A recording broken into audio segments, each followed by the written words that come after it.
pieces here.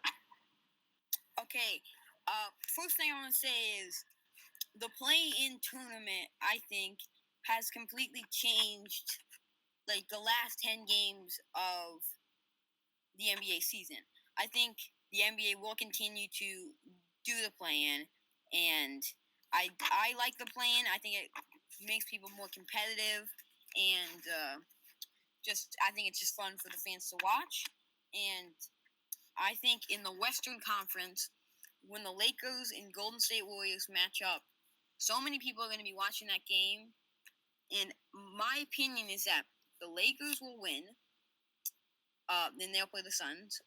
Then I think in Memphis and San Antonio, Memphis will win, and then the Golden State will beat Memphis. And in my opinion, I think losing to the Lakers could benefit the Warriors in the sense they would rather play Utah than Phoenix, because especially if Donovan Mitchell and Mike Conley don't come back, they would rather play Utah because, one, they just beat Utah. I mean, I know they just beat the Suns, but I think they would have a lot better chance against Utah, and I think beating Memphis would be not that hard. What is your opinion? Start back to like what you were beginning to say at the start of that little speech. I think the play-in tournament is it's a pretty good. I think it's a good idea. Obviously, we haven't had time to see how it'll shake out. But yeah, I think it'll be pretty good. Like you said, that'll be a pretty fun game to watch. A lot of people will be watching Curry and LeBron play to get for that seventh seed. Yeah, for the seventh seed. I think it's a cool idea, and yeah. I don't know about me. I think Utah, without Donovan Mitchell and Mike Conley, they're definitely not as good as they would have been. But I still think Utah is someone who's tough to beat. They're going to be a good team, and I don't know who I'd want to face if I were the Warriors, either the Suns or the Jazz. But yeah, I still think what you said will be true. Actually, I don't. I disagree. I think the Warriors. Will beat the Lakers. And then the Lakers will probably beat whoever wins between Memphis and San Antonio, and I think Memphis will end up winning that game, and yeah, they'll play the Lakers and then probably lose. But yeah, that's how I think the play-in will shake up. I agree with you because I can't really disagree with you with the way Steph Curry has been playing, because on any given night he can get hot and beat any team.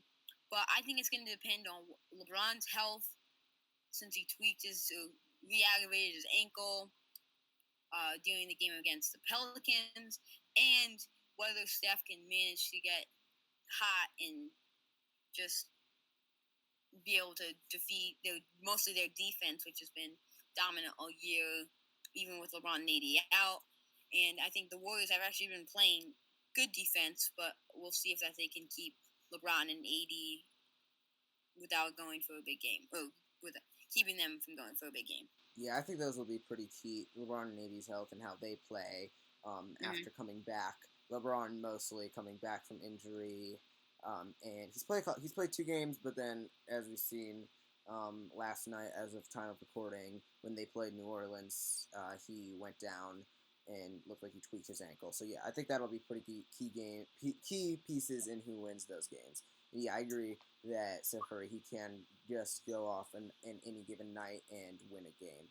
I don't know how well that'll help for a 7-game series, but it'll still be very useful, at least for the play-in game.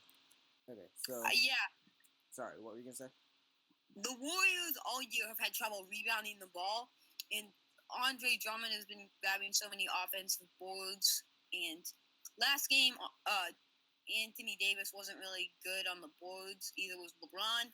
But if they can fix that up and they get enough offensive rebounds, I think that will be the key, because Warriors can't. They don't really have. I mean, they have Kevon Looney and Draymond as their best rebounders, but they're not really elite. So I think if they can get enough offensive rebounds, that'll be the key. All right, yeah. So moving on from that specific part of the play-in, let's talk more about the rest of the playoffs. So we have, as we've talked about, in the West, 9-10 being Memphis and San Antonio, and then 7-8 being Golden State and Los Angeles.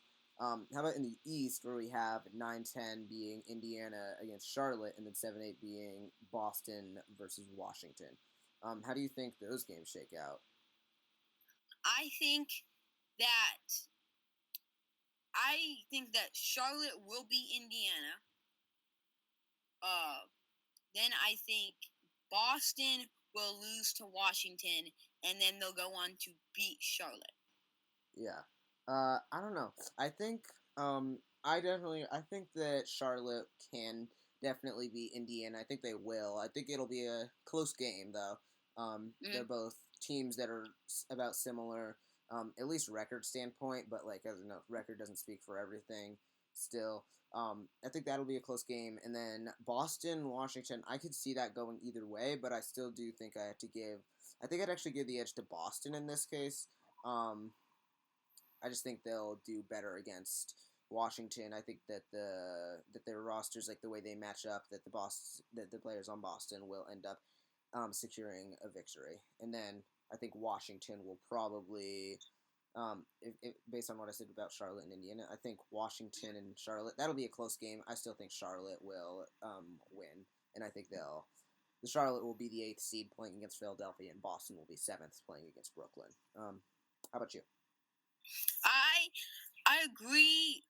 I don't really agree with that, but I think the most realistic part of that is Boston beating Washington, because Jason Tatum, as we've seen this season, he hasn't performed like some people thought he would to the MVP level, but can't really you can't like say, well, he's not playing good because you thought he was going to play on an MVP level, and he's playing really good this season. He dropped 60 in a game with the Spurs where they came back from like a 30-point deficit or something like that. And I think if he gets hot like that, and Bradley Beal last game didn't play great. Russell Westbrook has been playing very consistently for the last 20 games or whatever, and I think they do have a good chance, but I would say that Washington would beat them around 6 out of 4 times. Okay.